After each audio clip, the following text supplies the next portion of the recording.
ಎಲ್ರಿಗೂ ನಮಸ್ಕಾರ. ಎಲ್ರಿಗೂ ಎಜು ವರ್ಡ್ ಕನ್ನಡ ಯೂಟ್ಯೂಬ್ ಚಾನಲ್ಗೆ ಸ್ವಾಗತ. ಸೊ ಯಾರೇನೋ ನಮ್ಮ ಚಾನಲ್ ಸಬ್ಸ್ಕ್ರೈಬ್ ಆಗಿಲ್ಲ, ಈ ಕೂಡಲೇ ನಮ್ಮ ಚಾನಲ್ ಸಬ್ಸ್ಕ್ರೈಬ್ ಆಗಿ ಅದೇ ರೀತಿ ಪಕ್ಕದಲ್ಲಿರೋ ಬೆಲ್ಲಕ್ಕನ್ನು ಪ್ರೆಸ್ ಮಾಡೋದ್ರ ಮುಖಾಂತರ ಆಲ್ ಅನ್ನೋ ಆಪ್ಷನ್ನ ಚೂಸ್ ಮಾಡ್ಕೊಳ್ಳಿ. ನಾವು ಮಾಡೋ ಪ್ರತಿಯೊಂದು ವೀಡಿಯೋಸ್ ಕೂಡ ನಿಮಗೆ ನೋಟಿಫಿಕೇಶನ್ ಮುಖಾಂತರ ಬರುತ್ತೆ. ಸೊ ಹಾಗಿದ್ದ ತಡ ಮಾಡೋದು ಬೇಡ, ವೀಡಿಯೋನ ಸ್ಟಾರ್ಟ್ ಮಾಡೋಣ. ಇವತ್ತಿನ ಈ ಒಂದು ವೀಡಿಯೋದಲ್ಲಿ ನಾನು ನಿಮಗೆ ಏನನ್ನ ಹೇಳಲಿಕ್ಕೆ ಹೊರಟಿದ್ದೀನಿ ಅಂತಂದರೆ, SSP ಸ್ಕಾಲರ್ಶಿಪ್ ಅಂತಂದರೆ 2026-27ನೇ ಸಾಲಿನ ಅಂತಂದರೆ ಈಗ ಪ್ರಸ್ತುತ ಸಾಲಿಗೆ SSP ಸ್ಕಾಲರ್ಶಿಪ್ಪನ್ನು ಇವಾಗಷ್ಟೇ ಅನೌನ್ಸನ್ನು ಮಾಡಿದ್ದಾರೆ. ಅಂತಂದರೆ SSP ಸ್ಕಾಲರ್ಶಿಪ್ ಅಪ್ಲಿಕೇಶನ್ನ ಸ್ಟಾರ್ಟ್ ಮಾಡಿದ್ದಾರೆ. ಸೊ ಅದರ ರಿಗಾರ್ಡಿಂಗ್ ನಾನು ಈ ಒಂದು ವಿಡಿಯೋನ ಮಾಡ್ತಾ ಇದ್ದೀನಿ. ಸೊ ಈ ಒಂದು ವಿಡಿಯೋದಲ್ಲಿ ಇನ್ ಡೀಟೇಲ್ ಆಗಿ ನಿಮಗೆ SSP ಸ್ಕಾಲರ್ಶಿಪ್ ಯಾವ ರೀತಿ ಹಾಕೋದು, ಇವಾಗ ಚೇಂಜ್ ಆಗಿರುವಂತಹ ಪೋರ್ಟಲಲ್ಲಿ ಯಾವ ರೀತಿ SSP ಸ್ಕಾಲರ್ಶಿಪ್ಪನ್ನು ನೋಡೋದು, ಮತ್ತು ಇನ್ನುಳಿದ ಪ್ರತಿಯೊಂದು ಮಾಹಿತಿಯನ್ನು ಈ ಒಂದು ವಿಡಿಯೋದಲ್ಲಿ ನಾನು ಇನ್ ಡೀಟೇಲ್ ಆಗಿ ನಿಮಗೆ ನೀಡ್ತಾ ಹೋಗ್ತೀನಿ. ಸೊ ಯಾರು ವಿಡಿಯೋನ ಸ್ಕಿಪ್ ಮಾಡಬೇಡಿ, ಆದಷ್ಟು ವಿಡಿಯೋನ ಎಂಡ್ವರೆಗೂ ನೋಡಿ. ಮತ್ತು ಏನಾದರೂ ಡೌಟ್ಸ್ ಇದ್ದರೆ ಈ ಒಂದು ವಿಡಿಯೋ ಕಮೆಂಟ್ ಸೆಕ್ಷನ್ ಓಪನ್ ಇರುತ್ತೆ. ಸೊ ಈ ಒಂದು ವಿಡಿಯೋ ಕಮೆಂಟ್ ಸೆಕ್ಷನಲ್ಲಿ ಕಮೆಂಟನ್ನು ಮಾಡಿ. ಸೊ ಆ ಒಂದು ಕಮೆಂಟ್ಗೆ ನಾನು ರಿಪ್ಲೈ ಮಾಡೋದ್ರ ಮುಖಾಂತರ ನಿಮ್ಮೊಂದು ಡೌಟ್ಸನ್ನು ಕ್ಲಿಯರ್ ಮಾಡ್ತೀನಿ.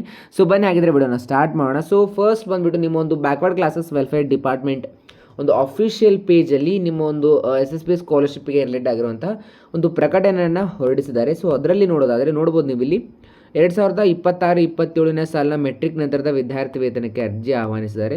ಸೊ ನೀವೇನಾದರೂ ಇಲ್ಲಿ 2026-27ನೇ ಸಾಲಿನ ಮೆಟ್ರಿಕ್ ನಂತರದ ವಿದ್ಯಾರ್ಥಿ ವೇತನಕ್ಕೆ ಇಲ್ಲಿ ಕೊಟ್ಟಿದ್ದಾರೆ ನೋಡಿ.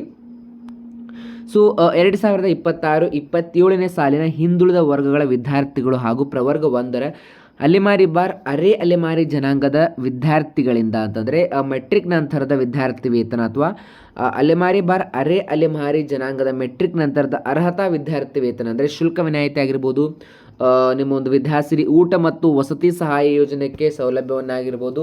ಈ ರೀತಿ ನಿಮ್ಮ ಒಂದು ಸ್ಕಾಲರ್ಶಿಪ್ಪನ್ನು ಅಂತಂದರೆ ಅಪ್ಲೈ ಮಾಡಲಿಕ್ಕೆ ನಿಮ್ಮ ಒಂದು ಸ್ಕಾಲರ್ಶಿಪ್ಪನ್ನು ಲಾಸ್ಟ್ ಡೇಟನ್ನು ಕೂಡ ಕೊಟ್ಟಿದ್ದಾರೆ. ನೋಡ್ಬೋದು ಇಲ್ಲಿ 31/8/2026 ಅಂತಂದರೆ ನಿಮ್ಮ ಒಂದು ಆಗಸ್ಟ್ 31ರವರೆಗೆ ನೀವು ಈ ಒಂದು ಸ್ಕಾಲರ್ಶಿಪ್ಪನ್ನು ಅಪ್ಲೈ ಮಾಡ್ಬೋದು. ಇಫ್ ಇನ್ ಕೇಸ್ ನೀವೇನಾದರೂ ಕರೆಂಟ್ ಅಂದರೆ ಇವಾಗ ನೀವು ಓದ್ತಾ ಇದ್ದೀರಾ ಅಂತಂದರೆ ಇವಾಗಷ್ಟೇ ನೀವು ನಿಮ್ಮೊಂದು ಡಿಗ್ರಿಯನ್ನು ಅಂತಂದರೆ ನಿಮ್ಮೊಂದು ಸೆಕೆಂಡ್ ಇಯರಲ್ಲಿ ಇದ್ದೀರಾ, ನಿಮ್ಮೊಂದು ಸೆಕೆಂಡ್ ಇಯರ್ ಎಂಡ್ ಆಗಲಿಕ್ಕೆ ಆಗಸ್ಟ್ ಬೇಕು. ಸೊ ನಿಮ್ಮೊಂದು ರಿಸಲ್ಟ್ ಸೆಪ್ಟೆಂಬರ್ ಅಥವಾ ಅಕ್ಟೋಬರಲ್ಲಿ ಬರುತ್ತೆ. ಸೊ ಏನು ಮಾಡೋದು ಅಂತಂದರೆ ಯಾರು ಕೂಡ ವರಿ ಮಾಡ್ಕೋಬೇಡಿ, ಇದು ನೆಕ್ಸ್ಟ್ ಜಾನ್ವರಿವರೆಗೂ ಕೂಡ ಡೇಟ್ ಎಕ್ಸ್ಟೆಂಡ್ ಆಗ್ತಾನೆ ಹೋಗುತ್ತೆ. ಸೊ ಯಾರು ಕೂಡ ಈ ಒಂದು ಅಂದರೆ ಡೇಟ್ ಎಕ್ಸ್ಟೆಂಡ್ ಆಗಿಲ್ಲ ಅಥವಾ ಆ ರೀತಿ ಇದು ಅಂತ ಯಾವುದೋ ಒಂದು ವರಿ ಮಾಡ್ಕೊಳ್ಳಿಕ್ಕೆ ಹೋಗಬೇಡಿ. ಸೊ ಇನ್ನು ನಾವು ಪ್ರಕಟಣೆ ಇನ್ ಡೀಟೇಲ್ ಆಗಿ ನೋಡೋದಾದರೆ ನೀವು ಇಲ್ಲಿ PDF ಮೇಲೆ ಕ್ಲಿಕ್ ಮಾಡಿದಾಗ ನಿಮಗೆ ಇಲ್ಲಿ ಸ್ಕಾಲರ್ಶಿಪ್ನ ಮೇನ್ PDF ಒಂದು ಓಪನ್ ಆಗುತ್ತೆ. ಸೊ ಇಲ್ಲೂ ಕೂಡ ಸೇಮ್ ಆಗಿರೋದು ಮೆಟ್ರಿಕ್ ನಂತರದ ಕೋರ್ಸಲ್ಲಿ ವ್ಯಾಸಂಗ ಮಾಡುತ್ತಿರುವ ಅರ್ಹ ವಿದ್ಯಾರ್ಥಿಗಳಿಗೆ ವಿದ್ಯಾರ್ಥಿ ವೇತನಕ್ಕೆ ಅರ್ಜಿ ಸಲ್ಲಿಸಲು ಸ್ಕಾಲರ್ಶಿಪ್ಪನ್ನು ಕರೆದಿದ್ದೀವಿ ಅಂತ ಒಂದು ಪ್ರಕಟಣೆಯನ್ನು ಹೊರಡಿಸಿರ್ತಾರೆ. ಸೊ ಇದು ನಿಮಗೆ ಕನಿಷ್ಠ ಒಂದು 3 ದಿನಗಳ ಕಾಲ ನಿಮ್ಮ ಒಂದು ಅಂತಂದರೆ ನಾವು ಡೈಲಿ ಓದುವಂತಹ ಪೇಪರಲ್ಲಿ ಕೂಡ ಪ್ರಕಟಣೆಯನ್ನು ಹೊರಡಿಸ್ತಾರೆ. ಸೊ ಅರ್ಜಿ ಸಲ್ಲಿಸಲು ಕೊನೆಯ ದಿನಾಂಕವನ್ನು ಇಲ್ಲಿ ಸೂಚಿಸುವ ಹಾಗೆ 31/8/2026 ಆಗಿರುತ್ತೆ. ಸೊ ಮತ್ತು ಅರ್ಜಿ ಸಲ್ಲಿಸಲಿಕ್ಕೆ ಬೇಕಾಗಿರುವಂಥ ಒಂದು ವೆಬ್ಸೈಟ್ ವಿಳಾಸವನ್ನು ಕೂಡ ಇಲ್ಲಿ ಅವರು ಕೊಟ್ಟಿದ್ದಾರೆ. ಸೊ ಇನ್ನು ಹೆಚ್ಚಿನ ಮಾಹಿತಿಗಾಗಿ ನೀವು HTTP backward classes welfare department ಅಂದರೆ bcwd.karnataka.gov.in ಅಲ್ಲಿ ನೀವು ಇದರ ಹೆಚ್ಚಿನ ಮಾಹಿತಿಯನ್ನು ತಿಳ್ಕೋಬಹುದು. ಸೊ ಇಫ್ ಇನ್ ಕೇಸ್ ನಿಮಗೇನಾದರೂ ಇದರ ಬಗ್ಗೆ ಸಹಾಯವಾಣಿ ಬೇಕು ಅಥವಾ ನೀವು ಇದರ ಬಗ್ಗೆ ಇನ್ನಷ್ಟು ಹೆಚ್ಚು ಮಾಹಿತಿಯನ್ನು ನೀವು ಆಫೀಸರ್ಸ್ ಅಥವಾ ಒಂದು ವರ್ಕರ್ಸ್ಗಳಿಂದನೇ ಕೇಳಿ ಪಡ್ಕೊಳ್ಳೋದಾದರೆ ಅದು 8050770004ಗೆ ಕಾಲ್ ಕೂಡ ಮಾಡ್ಬೋದು. ಮೋಸ್ಟ್ ಆಫ್ಲಿ ಅದು ಕನೆಕ್ಟ್ ಆಗೋದಿಲ್ಲ, ಡೋಂಟ್ ವರಿ. ಆ್ಯಂಡ್ ಇನ್ನು bcwd helpline@gmail.com. ಸೊ ಇದಕ್ಕೆ ನಿಮಗೆ ಒಂದು ಕನಿಷ್ಠ ಒಂದು ವಾರ ಆದರೂ ಬೇಕು ರಿಪ್ಲೈ ಬರಲಿಕ್ಕೆ. ಸೊ ಇನ್ನು post matric help desk @gov.in ಇದೊಂದು ಬಂದುಬಿಟ್ಟು ತಂತ್ರಾಂಶ. ಇಲ್ಲಿ ನಿಮ್ಮ ಒಂದು ಏನಂತಂದರೆ ಪ್ರತಿಯೊಂದು ಮಾಹಿತಿಯನ್ನು ಕೂಡ ಇಲ್ಲಿ ಅವರು ಕೊಡ್ತಾರೆ. ಸೊ ಇದು ಬಂದುಬಿಟ್ಟು ಸ್ವಲ್ಪ ವರ್ಕ್ ಆಗುತ್ತೆ ಅಂತ ಹೇಳ್ಬೋದು. ಆ್ಯಂಡ್ 1902ಗೆ ಕಾಲ್ ಮಾಡಿದರೆ ಅವರು ಸಡನ್ನಾಗಿ ನಿಮ್ಮ ಒಂದು ರಿಲೇಟೆಡ್ ಆಫೀಸರ್ಸ್ಗೆ ಕನೆಕ್ಟ್ ಮಾಡಿಬಿಟ್ಟು ನಿಮ್ಮ ಒಂದು ಕಾಲನ್ನು ಏನಂತಂದರೆ ಕನೆಕ್ಟ್ ಮಾಡಿ ಕೊಡ್ತಾರೆ. ಸೊ ಇದು ಜಸ್ಟ್ ನಿಮಗೆ ಒಂದು ಅಪ್ಲಿಕೇಶನ್ನ ಹೆಲ್ಡ್ ಆಗಿರೋದು ಅನ್ನೋದನ್ನು ತೋರಿಸಿದ್ದೀನಿ. ಸೊ ಇನ್ನು ಸ್ಕಾಲರ್ಶಿಪ್ಪನ್ನು ಹೇಗೆ ಅಪ್ಲೈ ಮಾಡೋದು, ಸೊ ನೋಡ್ಬೋದು ನೀವು ಇಲ್ಲಿ ಅಂತಂದರೆ ಬ್ಯಾಕ್ವರ್ಡ್ ಕ್ಲಾಸಸ್ ವೆಲ್ಫೇರ್ bcwd.gov.in ಇನ್ನಲ್ಲಿ ಹೋಗ್ಬಿಟ್ಟು ಕೂಡ ನೀವು ಅಪ್ಲೈ ಮಾಡ್ಬೋದು. ಅಂದರೆ ಸೊ ಇಲ್ಲಿ ನಿಮಗೆ ಕ್ಲಿಕ್ ಹಿಯರ್ ಟು ಅಪ್ಲೈ ಅಂತ ಇರುತ್ತೆ. ಸೊ ಇಲ್ಲಿ ಕ್ಲಿಕ್ ಮಾಡಿ ಕೂಡ ನೀವು ಈ ಒಂದು ಸ್ಕಾಲರ್ಶಿಪ್ಪನ್ನು ಡೈರೆಕ್ಟಾಗಿ ಅಪ್ಲೈ ಮಾಡ್ಬೋದು. ಸೊ ಅದರ ಬದಲು ನಾನು ನಿಮಗೆ ಇಲ್ಲಿ ತೋರಿಸ್ತೀನಿ ಡೈರೆಕ್ಟಾಗಿ ಯಾವ ರೀತಿ ಅಪ್ಲೈ ಮಾಡೋದು ಅಂತಂದರೆ ನಿಮ್ಮೊಂದು ವೆಬ್ ಪೇಜಲ್ಲಿ SSP ಅಂತ ಸರ್ಚ್ ಮಾಡ್ಕೊಳ್ಳಿ. ಸೊ SSP ಅಂತ ಸರ್ಚ್ ಮಾಡಿದಾಗ ಮೇನ್ ಪೇಜ್ ಬಂದುಬಿಟ್ಟು SSP ಸ್ಕಾಲರ್ಶಿಪ್ ಪೋರ್ಟಲ್ದೇ ಆಗಿರುತ್ತೆ. ಸೊ ಅಲ್ಲಿ ನಿಮಗೆ ನೋಡ್ಬೋದು 2026 ಮತ್ತು 27ನೇ ಸಾಲಿನ ಮೆಟ್ರಿಕ್ ನಂತರದ ವಿದ್ಯಾರ್ಥಿ ವೇತನಕ್ಕೆ ಅರ್ಜಿ ಸಲ್ಲಿಸಲು ಇಲ್ಲಿ ಕ್ಲಿಕ್ ಮಾಡಿ ಅಂತ ಕೊಟ್ಟಿರ್ತಾರೆ. ಸೊ ಈ ಒಂದು ಲಾಗಿನ್ ಮೇಲೆ ನೀವು ಕ್ಲಿಕ್ ಮಾಡಿದಾಗ ಸೊ ನಿಮ್ಮ ಮುಂದೆ ಒಂದು ಹೊಸ ಪೇಜೇ ಓಪನ್ ಆಗುತ್ತೆ. ಅಂದರೆ ಪ್ರೀವಿಯಸ್ಲಿ ನೀವು ಸ್ಕಾಲರ್ಶಿಪ್ಪನ್ನು ಅಪ್ಲೈ ಮಾಡಲಿಕ್ಕೆ ಹೋದಾಗ ಬರುವಂಥ ಪೇಜ್ ಬೇರೆ ಆಗಿರುತ್ತೆ. ಸೊ ಇವಾಗ ಅಂತಂದರೆ ಇದು ಅಪ್ಡೇಟ್ ಆಗಿಬಿಟ್ಟು ಒಂದು ಪೇಜ್ ಮತ್ತು ಹೋಮ್ ಪೇಜ್ ಎಲ್ಲವೂ ಕೂಡ ಚೇಂಜ್ ಆಗಿರೋದ್ರಿಂದ ಸೊ ನಿಮಗೆ ಈ ರೀತಿ ಬರುತ್ತೆ. ಸೊ ಫಸ್ಟ್ ಏನಂತಂದರೆ ನೀವು ಸ್ಕಾಲರ್ಶಿಪ್ಪನ್ನು ಅಪ್ಲೈ ಮಾಡಲಿಕ್ಕೆ ಹೋದಾಗ ನಿಮಗೆ ಏನು ಕೇಳುತ್ತೆ ಅಂತಂದ್ರದ್ದು ನಿಮ್ಮ ಒಂದು ಕರೆಂಟ್ ಅಂತಂದರೆ ಪಾಸ್ವರ್ಡ್ ಪಾಲಿಸಿಯ ಪ್ರಕಾರ ನಿಮ್ಮ ಒಂದು ಪಾಸ್ವರ್ಡ್ ಬಂದುಬಿಟ್ಟು ಎಕ್ಸ್ಪೈರ್ ಆಗಿರುತ್ತೆ ಅಥವಾ ಪಾಸ್ವರ್ಡನ್ನು ರೀಸೆಟ್ ಮಾಡ್ಕೊಳ್ಳಿ ಅಂತ ಕೇಳುತ್ತೆ. ಸೊ ಹಾಗಾಗಿ ನೀವು ಡೈರೆಕ್ಟ್ ಫಾರ್ವರ್ಡ್ ಪಾಸ್ವರ್ಡ್ ಮೇಲೆ ಕ್ಲಿಕ್ ಮಾಡ್ಕೊಂಡ್ಬಿಟ್ಟು ನಿಮ್ಮ ಒಂದು ಪಾಸ್ವರ್ಡನ್ನು ರೀಸೆಟ್ ಮಾಡ್ಕೊಳ್ಳಿ. ಅಂತಂದರೆ ನಿಮ್ಮೊಂದು ಓಲ್ಡ್ ಐಡಿಯನ್ನು ಹಾಕಿ ನಿಮ್ಮೊಂದು ಸ್ಟೂಡೆಂಟ್ ಲಾಗಿನ್ನ ಐಡಿಯಾನ ಇಲ್ಲ ಹಾಕಿ ಅದಾದ ನಂತರ ನಿಮ್ಮೊಂದು ನ್ಯೂ ಪಾಸ್ವರ್ಡ್ ಮತ್ತು ಕನ್ಫರ್ಮ್ ನ್ಯೂ ಪಾಸ್ವರ್ಡನ್ನು ಕೊಟ್ಬಿಟ್ಟು ಗೆಟ್ ಒ ಟಿ ಪಿ ಮೇಲೆ ಕ್ಲಿಕ್ ಮಾಡಿದರೆ ರಿಜಿಸ್ಟರ್ ಮೊಬೈಲ್ ನಂಬರ್ಗೆ ಒ ಟಿ ಪಿ ಹೋಗುತ್ತೆ. ಸೊ ಅದರಿಂದ ನಿಮ್ಮೊಂದು ಪಾಸ್ವರ್ಡ್ ಬಂದುಬಿಟ್ಟು ಚೇಂಜ್ ಆಗುತ್ತೆ. ಸೊ ಆಫ್ಟರ್ ಪಾಸ್ವರ್ಡ್ ಚೇಂಜ್ ಆದ ನಂತರ ಯಾವ ರೀತಿ ಮತ್ತೆ ಮುಂದೆ ನಿಮಗೆ ಸ್ಕಾಲರ್ಶಿಪ್ಪನ್ನು ಅಪ್ಲೈ ಮಾಡೋದು ಅಂತ ಇಲ್ಲಿ ನಿಮಗೆ ತೋರಿಸ್ತೀನಿ. ಸೊ ಇದಾದಮೇಲೆ ನಿಮ್ಮೊಂದು ವ್ಯಾಲಿಡ್ ಯೂಸರ್ ಐ ಡಿ ಅಂದರೆ ಸ್ಟೂಡೆಂಟ್ ಐ ಡಿ ಮತ್ತು ಪಾಸ್ವರ್ಡನ್ನು ಹಾಕ್ಕೊಳ್ಳಿ. ಸೊ ನಾನು ನಿಮಗೆ ಇಲ್ಲಿ ತೋರಿಸ್ತೀನಿ ನೋಡಿ. ಸೊ ಹಾಕಿ ಲಾಗಿನ್ ಅಂತ ಕೊಟ್ಟ ನಂತರ ನಿಮಗೆ ಈ ರೀತಿ ಲಾಗಿನ್ ಪೇಜ್ ಇಲ್ಲಿ ನೋಡ್ಬೋದು. ನಿಮ್ಮೊಂದು ಲಾಗಿನ್ ಪೇಜ್ ಓಪನ್ ಆಗಿದೆ. ಇಲ್ಲಿ ಸ್ಟೂಡೆಂಟ್ ನೇಮ್ ಮತ್ತು ಸ್ಟೂಡೆಂಟ್ ಐ ಡಿ ಕೂಡ ಇಲ್ಲಿ ಶೋ ಆಗುತ್ತೆ. ನಿಮ್ಮೊಂದು ಸ್ಟೂಡೆಂಟ್ ಐ ಡಿ ಶೋ ಆಗುತ್ತೆ. ಪ್ರತಿಯೊಂದು ಕೂಡ ಇಲ್ಲಿ ನಿಮಗೆ ಇನ್ ಡೀಟೇಲ್ ಆಗಿ ತೋರಿಸ್ತಾ ಹೋಗುತ್ತೆ. ಸೊ ನೀವು ಇಲ್ಲಿ 3 ಡಾಟ್ ಮೇಲೆ ಕ್ಲಿಕ್ ಮಾಡಿದ ನಂತರ ನಿಮಗೆ ಇಲ್ಲಿ ಹೋಮ್ ಆಗಿರ್ಬೋದು ಅಥವಾ ಅಪ್ಲಿಕೇಶನ್ ಸ್ಟೇಟಸ್ ಅಂದರೆ ಪ್ರೀವಿಯಸ್ ಇಯರ್ ಅಪ್ಲಿಕೇಶನ್ ಸ್ಟೇಟಸ್ ನಿಮ್ಮೊಂದು ಅಕ್ನಾಲೇಜ್ಮೆಂಟ್ ಆಗಿರ್ಬೋದು, ಫ್ರೀ ಶಿಪ್ ಕಾರ್ಡ್ ಕೂಡ ಆಗಿರ್ಬೋದು, ಸ್ಟೂಡೆಂಟ್ ಸ್ಟೇಟಸನ್ನು ಕೂಡ ನೀವು ಇಲ್ಲಿ ಚೆಕ್ ಮಾಡ್ಬೋದು. ಸೊ ಇಲ್ಲಿ ವೆರಿಫಿಕೇಷನ್ ಅಂತ ಬಂದಾಗ ಸೊ ಇಲ್ಲಿ ನೋಡ್ಬೋದು ನೀವು ನಿಮ್ಮ ಒಂದು ಏನಂದರೆ ಪ್ರೀವಿಯಸ್ ಇಯರ್ ಕೌನ್ಸಿಲಿಂಗ್ ಡಾಟಾ ಕೂಡ ಅಪ್ಡೇಟ್ ಮಾಡ್ಬೋದು. ಸೊ ಇನ್ನು ವೆರಿಫಿಕೇಷನ್ ಅಂತ ಬಂದಾಗ KYC ಮತ್ತು ನಿಮ್ಮೊಂದು NPCI ಕೂಡ ನೀವು ಇಲ್ಲಿ ಮ್ಯಾಪಿಂಗ್ ಅಂದರೆ ಚೆಕ್ ಮಾಡ್ಕೋಬೋದು. ಸೊ ಇನ್ನು ಪ್ರೊಫೈಲಲ್ಲಿ ಏನಾದರೂ ಅಪ್ಡೇಟ್ ಮಾಡೋದಿತ್ತು ಅಂದರೆ ಇಲ್ಲಿ ಮಾಡ್ಬೋದು. ನೀವು ನಿಮ್ಮೊಂದು ಪ್ರೊಫೈಲಲ್ಲಿ ನಿಮ್ಮೊಂದು ಆಧಾರ್ ನೇಮನ್ನು ಅಪ್ಡೇಟ್ ಮಾಡ್ಬೋದು ಅಥವಾ ನಿಮ್ಮೊಂದು ಮೊಬೈಲ್ ನಂಬರ್ ನಿಮ್ಮದು ಏನೇ ಡೀಟೇಲ್ಸ್ ಇದ್ದರೂ ಇಲ್ಲಿ ನೀವು ಅಪ್ಡೇಟ್ ಮಾಡ್ಬೋದು. ಸೊ ಇನ್ನು ಸ್ಕಾಲರ್ಶಿಪ್ಪನ್ನು ಯಾವ ರೀತಿ ಅಪ್ಲೈ ಮಾಡೋದು ಅಂದರೆ ನೀವು ಬಂದುಬಿಟ್ಟು ಇಲ್ಲಿ ಹೋಮ್ ಪೇಜ್ಗೆ ಹೋಗಬೇಕು.